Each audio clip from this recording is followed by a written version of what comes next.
स्वागत है आप सभी का आपके अपने चैनल कृष्ण एजुकेशन पॉइंट में।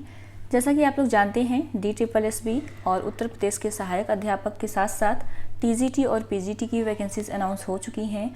तो इन्हीं को ध्यान में रखते हुए हमने एक नई सीरीज स्टार्ट की है जिसमें हम कुछ सब्जेक्ट को वस्तुनिष्ठ प्रश्नों की सहायता से यानी क्विज के माध्यम से सॉल्व करने का प्रयास करेंगे। इससे अभी तक जो भी आपने पढ़ा होगा उससे आपकी प्रैक्टिस हो जाएगी और जहाँ पे भी जिस क्वेश्चन में कुछ डाउट होगा तो हम उसको वहीं पर क्लियर कर लेंगे। तो यहाँ से आपको दो लाभ होने वाले हैं, एक तो आपकी प्रैक्टिस हो जाएगी और आपके डाउट्स भी क्लियर हो जाएंगे। तो स्टूडेंट आप लोग हमारे साथ ज़रूर जुड़िएगा क्योंकि यहाँ पर हम हिंदी के साथ साथ जीके की भी कुछ स्टार्ट कर चुके हैं। जीके के भी हमारे कुछ वीडियोस आ चुके हैं और आगे भी आते रहेंगे और इसके साथ हम संस्कृत का भी जल्दी शुरू करने वाले हैं। और ये आज का वीडियो हमारा हिंदी से स्टार्ट हो रहा है और हिंदी में सबसे पहला जो चैप्टर है वो शब्द भेद। तो हम शब्द भेद के कुछ क्वेश्चंस को इसमें शामिल करेंगे और जहाँ भी डाउट होगा उसको हम तुरंत ही सॉल्व करने का प्रयास करेंगे। अगर हम सिलेबस की बात करें तो DSSB और सहायक अध्यापक इसके साथ ही जो TGT PGT का हिंदी का सिलेबस है वो लगभग सेम है। सहायक अध्यापक की बात करें तो इसमें जो यूपी में पूछा जाता है उसमें काव्य शास्त्र से थोड़े से क्वेश्चन ज़्यादा आ जाते हैं। DSSB में काव्य शास्त्र से उतने क्वेश्चंस नहीं आते हैं, बस इतना सा थोड़ा सा डिफरेंस है। बाकी लिटरेचर से और ग्रामर से ये सारे सिलेबस में एक जैसे हैं। तो इसलिए अगर आप इन वीडियोस को देखते हैं तो आप DSSB सहायक अध्यापक या TGT PGT किसी भी एग्ज़ाम की तैयारी कर रहे हैं तो इसमें आपको काफ़ी हेल्प मिलेगी। इसके साथ ही अगर आप किसी और एग्ज़ाम की तैयारी कर रहे हैं तो उसमें भी जनरल हिंदी में व्याकरण के क्वेश्चंस आ जाते हैं, तो आपको ये वीडियो वहाँ भी हेल्प करने वाला है। तो चलिए स्टार्ट करते हैं और देखते हैं शब्द भेद के प्रश्नों को।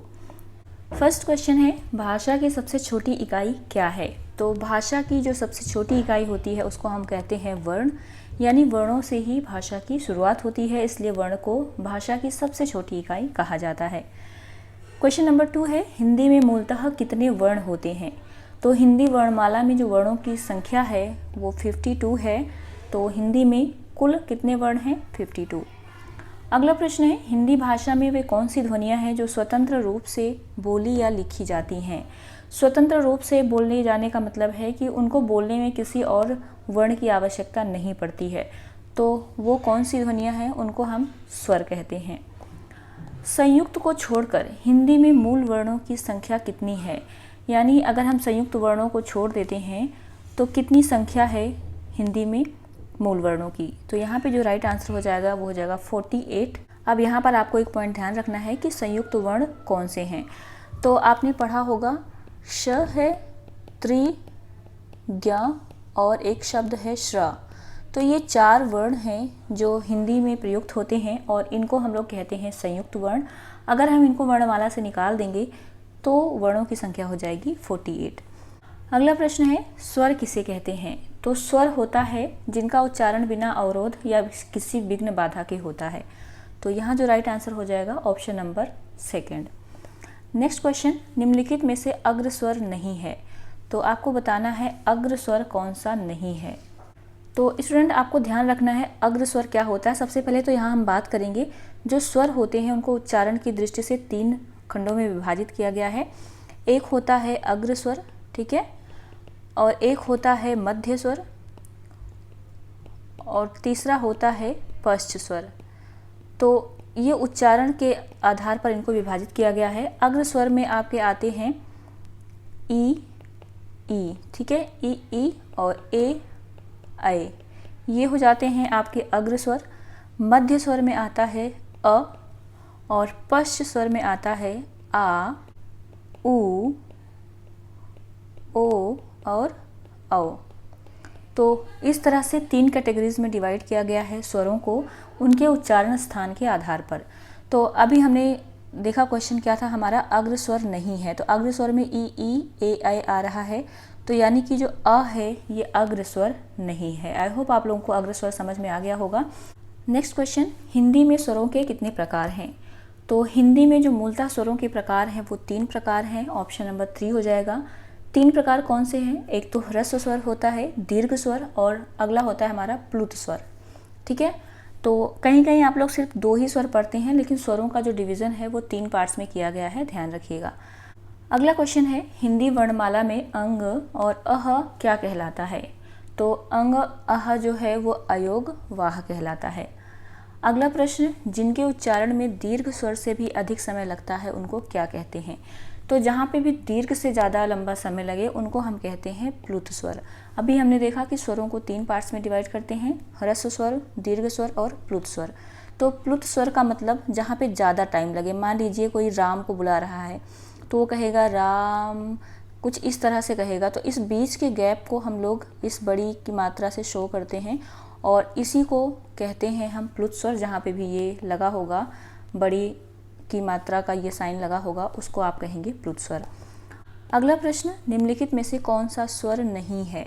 तो अ, उ और ए ये तीनों स्वर हैं, जबकि जो य है वो स्वर नहीं है, इसको हम कहते हैं व्यंजन। तो 4 ऑप्शन यहाँ पर राइट हो जाएगा। अगला प्रश्न, उच्चारण के समय जीभ की स्थिति के अनुसार स्वरों के कितने भेद किए गए हैं? तो अभी हमने बात की थी उच्चारण के आधार पर हम स्वरों को 3 तरह से विभाजित करते हैं, ठीक है, अग्र, पश्च और मध्य। अगला प्रश्न, वे ध्वनियाँ जो स्वरों की सहायता के बिना उच्चारित नहीं हो सकती क्या कहलाती हैं? तो एक तो होता है स्वर, एक होता है व्यंजन। स्वर जिनको हम बिना किसी अन्य ध्वनियों की सहायता से उच्चारित कर सकते हैं, और दूसरा होता है व्यंजन जिनको उच्चारित करने के लिए हमें स्वरों की आवश्यकता पड़ती है। तो यहाँ पर हमारा राइट आंसर हो जाएगा ऑप्शन नंबर 3, व्यंजन। अगला प्रश्न है, निम्नलिखित में से एक स्पर्श व्यंजन है, आपको बताना है स्पर्श व्यंजन कौन सा है। तो यहाँ पर देखिएगा जो छ है ये स्पर्श व्यंजन है। अब आप इसको कैसे पहचानेंगे? तो स्टूडेंट आपको पता होगा जब हम हिंदी वर्णमाला पढ़ते हैं तो इसमें हम वर्गों को पढ़ते हैं, जैसे क वर्ग, क से अंग तक का वर्ग, च से य तक च वर्ग। तो इस तरह से जो हमारे वर्ग होते हैं वो क से लेके म तक चलते हैं, ठीक है। तो क से माँ के बीच में यानी 5 लाइनों में 5-5 वर्ण होते हैं। टोटल जो 25 अक्षर होते हैं, 25 अक्षर या 25 वर्ण होते हैं, इनको हम कहते हैं स्पर्श व्यंजन। और ये कहाँ से कहाँ तक होते हैं? तो क से लेकर म तक, ठीक है। और इस छ को देखिए तो क और म के बीच में यानी च की लाइन में आ रहा है। तो इस तरह से जो स्पर्श व्यंजन होगा हमारा वो छ हो जाएगा। अगला प्रश्न है, हिंदी वर्णमाला के अंतिम पंचमाक्षरों का उच्चारण स्थान क्या होता है? तो हिंदी वर्णमाला में जो अंतिम 5वां अक्षर होता है, जैसे हम क ख ग घ अंग की बात करें या ए की बात करें, अणा की बात करें, तो उनका जो उच्चारण स्थान होता है उनको हम कहते हैं अनुनासिक, ठीक है। ये सारे जो वर्ण होते हैं ये होते हैं अनुनासिक। अगला प्रश्न है, अंतस्थ व्यंजन है। अंतस्थ व्यंजन क्या है? तो जो य, र, ल, व ये 4 वर्ण हैं, ये इनको कहते हैं हम अंतस्थ व्यंजन, ठीक है। स, श, श और ह ये व्यंजन हैं किस तरह के? तो इनको हम कहते हैं ऊष्म व्यंजन। ऊष्म क्यों कहते हैं? क्योंकि जब हम श, श, स बोलते हैं तो एक गर्म हवा बाहर आती है, यानी कि हमारी जो सांस है वो कुछ गर्म होकर बाहर आती है, ऊष्मा उसमें होती है, तो इसीलिए हम इनको कहते हैं ऊष्म व्यंजन। अगला देखिए, उच्छिप्त व्यंजन क्या है? तो उच्छिप्त व्यंजन इसमें से कौन से हैं आपको ये बताना है। तो यहाँ पर जो राइट आंसर हो जाएगा हमारा ऑप्शन नंबर 4, ड़ और ढ़, ठीक है। ड़ और ढ़ ये 2 शब्द हैं जिनको हम उच्छिप्त व्यंजन कहते हैं, क्योंकि जब आप इनको बोलेंगे, ड़ और ढ़ बोलेंगे, तो हमारी जो जीवा है वो थोड़ा सा फोल्ड होती है और उसके बाद एक झटका देती है, यानी उच्छिप्त होती है। तो इसी के आधार पर इसको डिवाइड किया गया है। स्टूडेंट जब भी आप वर्णमाला पढ़ते हैं और वर्णमाला के क्वेश्चंस आते हैं तो इसमें ज़्यादातर आप टिक कर सकते हैं आंसर को बोलकर। जब आप वर्णों को बोलेंगे तो आपको अपने आप अनुमान लग जाएगा कि वर्ण कहाँ से निकल रहे हैं, यानी दांतों का प्रयोग कर रहे हैं, ओष्ठ का प्रयोग कर रहे हैं, या जीवा का प्रयोग कर रहे हैं, गले का प्रयोग कर रहे हैं। तो आप जब वर्णों को बोलेंगे तो आप अपने आप उसकी प्रैक्टिस कर रहे होंगे और आपको अंदाज़ा लग जाएगा कि राइट आंसर क्या हो जाएगा। तो उच्छिप्त, जैसा कि नाम से ही पता है कि जीभ जो है हमारी वो थोड़ी सी मुड़ती है और फिर झटके से हट जाती है। तो ड़ और ढ़ ये 2 शब्द हैं जो उच्छिप्त व्यंजन कहलाते हैं। अगला है, उच्छिप्त ध्वनि का प्रयोग हुआ है। किसमें हुआ है उच्छिप्त ध्वनि का प्रयोग? तो ऑप्शन नंबर 3 देखिएगा, पढ़ाई। ये जो ढ़ है पढ़ाई का प्रयोग हुआ है इसमें, तो ऑप्शन नंबर 3 यहाँ पर राइट आंसर हो जाएगा। नेक्स्ट क्वेश्चन, ज्ञ वर्ण किन वर्णों के संयोग से बना है? तो जो ज्ञ है वो बना है ज और य से। जब आप वर्ण विच्छेद करते हैं तो आपको पता है हर वर्ण के साथ जो भी व्यंजन होता है उसके साथ एक स्वर जुड़ा होता है, और जब हम किसी व्यंजन के नीचे हलंत लगा देते हैं उसका मतलब है कि अब इसमें स्वर नहीं है। तो जो ज्ञ है उसमें ज प्लस य प्लस अ होना चाहिए। लेकिन चूंकि ये आ अलग से कहीं भी नहीं लिखा हुआ है तो इसलिए जो हमारा राइट आंसर हो जाएगा वो हो जाएगा सेकंड वाला ज प्लस या। ठीक है, अगला क्वेश्चन है हमारा श, त्रिंग और ज्ञा, इनकी गणना जो है स्वतंत्र वर्णों में क्यों नहीं होती, आपको ये बताना है। तो यहाँ जो राइट आंसर होगा वो हो जाएगा ऑप्शन नंबर 1, ये संयुक्त व्यंजन होते हैं।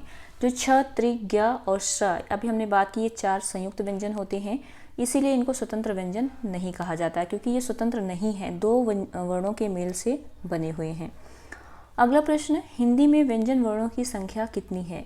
तो हिंदी में जो व्यंजन है वो 33 हैं और स्वरों की संख्या कितनी है? तो 11 है। वहीं अगर हम संस्कृत स्वरों की बात करें तो संस्कृत स्वर होते हैं 13 और हिंदी में स्वर होते हैं 11, ध्यान रखिएगा। यहाँ पर जो राइट आंसर हो जाएगा 33 व्यंजन वर्णों की संख्या। अगला प्रश्न है कंठ ध्वनियाँ या व्यंजन कौन सी हैं? अब कंठ जो कि गले से निकले, तो देखिएगा च छ जब पढ़ते हैं तो वो गले से नहीं आ रहा है बल्कि जीवा और तालु का मेल हो रहा है। ट पढ़ेंगे तो वहाँ पर भी जीवा और तालु का मेल हो रहा है। क ख पढ़ेंगे तो क ख ग घ ये हमारे गले से निकल रही ध्वनियाँ, तो यहाँ पर राइट आंसर हो जाएगा ऑप्शन नंबर 3 यानी क ख ग घ कंठ ध्वनियाँ हैं। अगला प्रश्न है श ध्वनि का उच्चारण स्थान क्या है? तो श जो ध्वनि है उसका उच्चारण स्थान आपको बताना है। राइट आंसर हो जाएगा यहाँ पर तालव्य। आप बोल कर देखिए श, जब हम श बोलते हैं तो हमारी जो जीवा है थोड़ा सा तालु में टच होती है, तो इसलिए ये तालव्य ध्वनि है। ऑप्शन नंबर 2 राइट हो जाएगा। अगला प्रश्न, मूर्धन्य ध्वनियाँ कौन सी हैं? तो मूर्धन्य ध्वनि बतानी है आपको। राइट आंसर हो जाएगा सेकंड, यानी जो ट ठ ड ढ। देखिएगा हमारी जो जीवा है उसका जो मूर्धन्य यानी कि आगे का भाग है वो हमारी तालु में टच होता है, ट ठ ड ढ। तो इस तरह से ये जो हो जाएंगी मूर्धन्य ध्वनियाँ हो जाएंगी। अगला प्रश्न है त थ द ध और सा आदि का उच्चारण स्थान क्या है? तो त थ द बोलते समय हम दादों का प्रयोग करते हैं, यानी हमारी जीवा है वो दंत को टच करती है, तो इस तरह से ये जो ध्वनियाँ हो जाएंगी वो दंत ध्वनियाँ कहलाएंगी। अगला प्रश्न है जिन व्यंजनों के उच्चारण में दोनों ओष्ठों द्वारा श्वास का अवरोध होता है वे क्या कहलाती हैं? तो जहाँ पर ओष्ठ का प्रयोग होगा यानी होठों का प्रयोग होगा उसको हम कहेंगे ओष्ठ व्यंजन, यानी होठों से बोला गया व्यंजन। अगला प्रश्न है यदि नीचे का ओठ पूरी तरह काट दिया जाए तो किस ध्वनि के उच्चारण में कठिनाई होगी? तो वो ध्वनि हो जाएगी वाह। आप वाह बोलकर देखिए, जब आप वाह बोलते हैं तो जो हमारे नीचे के ओठ हैं वो थोड़ा सा सिकुड़ जाते हैं, तो इनकी सहायता से हम इस वाह शब्द का उच्चारण कर पाते हैं। अगला प्रश्न है वह व्यंजन का उच्चारण स्थान क्या है? तो वाह बोलते समय हम ओष्ठ के साथ साथ दांतों का भी प्रयोग करते हैं, यानी जो हमारे ओठ है नीचे के वो सिकुड़ कर दांतों को टच करते हैं, तो इस तरह जो राइट आंसर हो जाएगा 4th हो जाएगा दंत्योष्ठ, यानी दांत और ओठों का। अगला प्रश्न है वर्त्स्य व्यंजन कौन सा है? तो यहाँ पर आपको बताना है वर्त्स्य व्यंजन। तो सबसे पहले आपको जानना जरूरी है कि ये वर्त्स्य व्यंजन कौन से होते हैं। जब हम किसी वर्ण को बोलते हैं और हमारी जीभ है टच होती है मसूड़ों से, वर्त्स का मतलब सीधे तौर पर अगर हम बात करें तो इसको कहते हैं मसूड़े। तो ऊपरी मसूड़ों को हमारी जो जीभ है वो टच करती है और उसी को हम कहते हैं वर्त्स्य व्यंजन। तो ये वर्त्स्य व्यंजन होते कौन से हैं? एक तो न होता है, र होता है और ल होता है। जब आप न, र और ल बोलते हैं तो जो जीवा है वो ऊपरी मसूड़ों को टच करता है, इसलिए हम इसको कहते हैं वर्त्स्य व्यंजन। तो यहाँ जो हमारा राइट आंसर हो जाएगा ऑप्शन नंबर 1 हो जाएगा। अगला प्रश्न है स्वर रहित रा का प्रयोग किसमें हुआ है? तो वो कौन सा शब्द है जिसमें स्वर रहित रा का प्रयोग हुआ है? तो देखिएगा यहाँ पर सेकंड ऑप्शन जो है हमारा पुनर्निर्माण, इसमें जो रा का प्रयोग हुआ है यहाँ पर उस रा में आ का प्रयोग नहीं हुआ है, यानी स्वर का प्रयोग नहीं हुआ है। आप कैसे जानेंगे इसको कि स्वर है या नहीं है? तो उसके लिए आपको करना पड़ेगा वर्ण विच्छेद। तो हम निर्माण सिर्फ इतने का वर्ण विच्छेद करके एक बार देख लेते हैं। तो जब आप निर्माण शब्द का वर्ण विच्छेद करेंगे तो आपका हो जाएगा न प्लस ई प्लस र प्लस म प्लस अ। ठीक है, तो अब आप देख पा रहे होंगे कि यहाँ पर जो रा का प्रयोग हुआ है उसके जस्ट बाद माँ आ गया है, यानी जो स्वर लगा है वो माँ में लगा है ना कि रा में, यानी रा जो है वो आधा लगा हुआ है। तो हमारा जो राइट आंसर हो जाएगा ऑप्शन नंबर 2 हो जाएगा। अगला प्रश्न है निम्न में से अल्प प्राण वर्ण कौन से हैं? तो प्राण का अर्थ होता है वायु, यानी बोलते समय वायु के निष्कासन के आधार पर हम वर्णों को दो पार्ट्स में रखते हैं, एक तो अल्प प्राण और दूसरा महाप्राण। तो अल्प प्राण में कौन कौन से आते हैं वर्ण, तो जो पहला किसी भी वर्ग का पहला, तीसरा और पांचवा जो वर्ण होता है उसको हम कहते हैं अल्प प्राण। और महाप्राण कौन सा होता है, जो दूसरा और चौथा होता है उसको हम कहते हैं महाप्राण। यानी हर वर्ण का 1, 3, 5 जो वर्ण है, जैसे क ख पढ़ें तो क, ग और अंग, ये हमारे हो जाएंगे अल्प प्राण। तो इस तरह जो राइट आंसर हो जाएगा वो ऑप्शन नंबर हमारा सेकंड हो जाएगा। यानी किसी भी वर्ग का पहला, तीसरा और पांचवा जो वर्ण होगा उसको हम अल्प प्राण वर्ण मानेंगे। अगला प्रश्न है, निम्नलिखित में से कौन सी बात गलत है। तो पहला ऑप्शन है ध सघोष महाप्राण दंत है, ठीक है ये बात। अगला ऑप्शन है ब सघोष ओष्ठ महाप्राण है।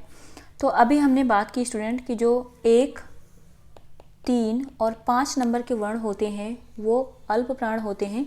अब बा को अगर हम पढ़ें तो प फ ब, तो यानी कि ये महाप्राण नहीं होगा बल्कि अल्प प्राण होगा। तो ये वाला जो ऑप्शन है हमारा ऑप्शन नंबर 2, ये गलत है। अगला प्रश्न है, जिनके उच्चारण में स्वर तंत्रियों में कंपन ना हो वे क्या कहलाती हैं। यानी जिनको बोलते समय हमारी स्वर तंत्रियाँ जो हैं बिल्कुल भी कंपन ना करें उनको हम कहते हैं अघोष ध्वनियाँ। अघोष जैसा कि नाम से स्पष्ट है कि जिसको बोला ना गया हो, यानी हम बोलते भी हैं और हमारी स्वर तंत्रियों को पता भी नहीं चलता। तो ये कौन सी ध्वनियाँ होती हैं, प्रत्येक वर्ग का जो पहला और दूसरा अक्षर होता है, पहला और दूसरा वर्ण होता है, इसको हम कहते हैं अघोष ध्वनियाँ। और उसके बाद जो तीसरा, चौथा और पांचवा वर्ण होता है उसको हम कहते हैं सघोष ध्वनियाँ। अगला प्रश्न, प्रसन्नता में कौन सी ध्वनि प्रयुक्त हुई है। तो प्रसन्नता में ध्वनि प्रयुक्त हुई है, देखिएगा युग्मक, ठीक है। युग्मक ध्वनि का प्रयोग हुआ है। क्यों हुआ है, युग्मक का अर्थ होता है एक जैसी जो ध्वनियाँ हैं वो 2 बार उत्पन्न हो रही हैं। देखिए ना है वो 2 बार आ रहा है, वो भी एक साथ, तो इनको हम कहते हैं युग्मक ध्वनियाँ। इसी के साथ ही हम देख लेते हैं संयुक्त ध्वनि किसे कहते हैं। तो संयुक्त ध्वनि होती है जहाँ पर 2 ध्वनियाँ एक दूसरे के बिल्कुल साथ में मिली हुई हों। जैसे हम यहाँ पर एक एग्जाम्पल से समझ सकते हैं, शब्द है आपका ग्राण, प्राण, ठीक है। इस तरह की ध्वनियाँ हैं जो देखिए घ में जो रा है वो बिल्कुल मिला हुआ है, यानी र में घा बिल्कुल मिला हुआ है, तो इसको हम ग्राण, प्राण, इस तरह से जो भी ध्वनियाँ होती हैं उनको हम संयुक्त ध्वनियाँ कहते हैं। संपृक्त ध्वनियाँ होती हैं जब कोई वर्ण जो है वो 2 ध्वनियों के बीच में हो और उसको हम आधा लिखते हैं। जैसे हमने लिख दिया संबल, ठीक है, या हमने लिख दिया कंबल। तो इस तरह की जो ध्वनियाँ हैं, देखिए जो म है वो का और बा के बीच में आ रहा है, सा और बा के बीच में आ रहा है, यानी दोनों के बीच में बिल्कुल संपृक्त है, मिला हुआ है। और युग्मक आप समझ गए हैं, जब एक ही ध्वनि का हम 2 बार एक साथ प्रयोग करते हैं तो उनको हम युग्म कहते हैं, जोड़ा या फिर युग्मक, ठीक है। अगला प्रश्न, निम्न में से महाप्राण ध्वनि नहीं है। तो आपको बताना है महाप्राण ध्वनि कौन सी नहीं है। अभी हमने बात की थी महाप्राण ध्वनियाँ 1, 3, 5 होती हैं, तो यहाँ पर 1 नंबर पे का ही आएगा, तो राइट आंसर हो जाएगा ऑप्शन नंबर 1। अगला प्रश्न, अघोष वर्ण कौन सा है। तो यहाँ पे जो स है वो है हमारी अघोष ध्वनि। अगला प्रश्न है, संबल में कौन सी ध्वनि है। तो संबल में जो ध्वनि प्रयुक्त हुई है उसको हम कहेंगे संपृक्त ध्वनि, यानी 2 ध्वनियों के बीच में एक आधी ध्वनि का मिला होना कहते हैं संपृक्त, ओके। अगला प्रश्न है, पंचांग शब्द में उच्चारित ध्वनियों का लेखन निम्नलिखित में से किस में हुआ है। यानी जो शब्द यहाँ पर है वही शब्द एक ऑप्शन में भी लिखा हुआ है और जो सही होना चाहिए आपको वो शब्द चूज करना है। तो यहाँ पर जो हमारा राइट आंसर हो जाएगा स्टूडेंट वो हो जाएगा ऑप्शन नंबर 3। क्यों हो जाएगा, देखिएगा एक नियम है, ग्रामर का एक रूल है, आप लोगों को पता होगा, आपने हिंदी पढ़ी होगी, कि अगर किसी वर्ग में मान लीजिए क वर्ग है हमारा, ठीक है, क वर्ग चल रहा है और इस क वर्ग के बीच में, जैसे यहाँ पर मैं समझाने के लिए आपको ले रही हूँ चा है, ठीक है, चा के पहले यहाँ पर आधा कोई वर्ण आ गया है, तो उस वर्ण का मतलब होता है कि इसी वर्ग का आखिरी अक्षर, यानी ये अनुनासिक जो है इस वर्ग का आखिरी अक्षर वो यहाँ पर माना जाएगा। तो चा वर्ग में हम देखते हैं कि चा से शुरू करते हैं तो लास्ट का जो अनुनासिक होता है वो हमारा हो जाता है इया, ठीक है। तो जो इया होता है वो चा वर्ग का आखिरी होता है, तो चा के पहले यानी कि जब यहाँ पर ये आधा वर्ण जुड़ेगा तो वो यहाँ हो जाएगा। उसी तरह हम ग वर्ग में देखते हैं तो क वर्ग का क ख ग घ अंगा आता है, यानी ग वर्ग में जो अनुनासिक होगा वो अंगा होगा, पंचमाक्षर होगा अंगा, तो यहाँ पर हम यूज़ करेंगे अंगा का। तो ये छोटा सा रूल है, अगर किसी वर्ण के पहले कोई आधा अक्षर आ रहा है तो उसको उस वर्ग का पंचमाक्षर माना जाएगा, यानी पांचवा अक्षर बिंदी के रूप में उसको प्रयोग करेंगे। तो यहाँ पर जो पंचांग का राइट ऑप्शन हो जाएगा ऑप्शन नंबर 3। अगला प्रश्न है द्वित्व का प्रयोग किस शब्द में नहीं हुआ है।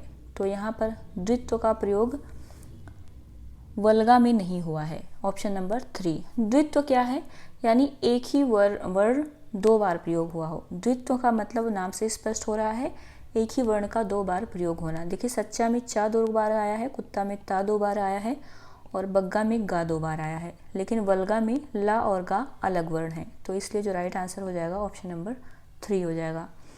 अगला प्रश्न, हिंदी शब्दकोश में छ का क्रम किस वर्ण के बाद आता है।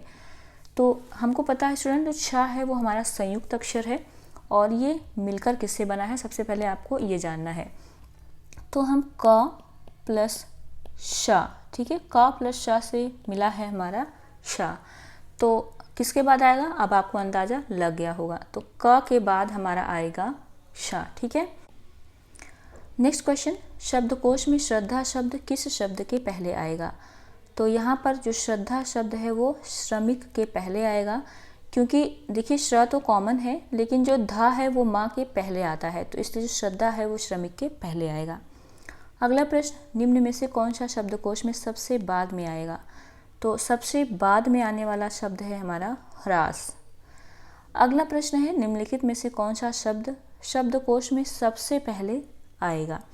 तो सबसे पहले जो शब्दकोश में आएगा वो आएगा अंकुर, ठीक है। अगला प्रश्न है, इनमें से कौन सा युग्म अघोष ध्वनि है। तो अभी हमने बात की जो अघोष ध्वनियाँ होती हैं वो किसी भी वर्ग का पहला और दूसरा वर्ण होती हैं। तो यहाँ पे जो पहला और दूसरा वर्ण का संयोजन है वो पा और फा में आ रहा है, यानी ऑप्शन नंबर 3 में आ रहा है। तो राइट आंसर हो जाएगा ऑप्शन नंबर 3, पा और फा अघोष ध्वनियाँ हैं। तो ये था आज का हमारा वीडियो जिसमें हमने डिस्कस किया शब्द भेद, यानी कि हिंदी का पहला चैप्टर, और इससे संबंधित कुछ क्वेश्चंस को हमने एमसीक्यूज़ के माध्यम से समझने का प्रयत्न किया। जहाँ पर ज़रूरत महसूस हुई उसको हमने डिटेल में समझा और कॉन्सेप्ट भी क्लियर किया। आई होप आप लोगों को ये वीडियो पसंद आई होगी और काफ़ी हेल्पफुल भी लगी होगी। तो आप लोग कमेंट करके ज़रूर बताइएगा कि ये सेशन आपको कैसा लग रहा है। और जीके के क्विज़ भी चल रहे हैं तो आप लोग उसको भी अटेम्प्ट करिएगा और अपनी तैयारी को और बेहतर करिएगा। कमेंट करके ज़रूर बताइएगा कि ये सेशन आपके लिए कितना हेल्पफुल है, और अगर आप इसमें कुछ बदलाव चाहते हैं तो अपने सुझाव भी दे सकते हैं। और इसके साथ जो भी तैयारी कर रहे हैं DSSB की, असिस्टेंट टीचर या TGT PGT की, तो उनके साथ आप शेयर कर सकते हैं वीडियोस को, ताकि उनको भी थोड़ा सा लाभ मिल सके। और अगर आप चैनल पर नए हैं, चैनल को सब्सक्राइब नहीं किया है अभी तक, तो ज़रूर सब्सक्राइब कीजिएगा ताकि इस तरह की वीडियोज़ आपको मिलती रहें। मिलते हैं नेक्स्ट वीडियो में। धन्यवाद।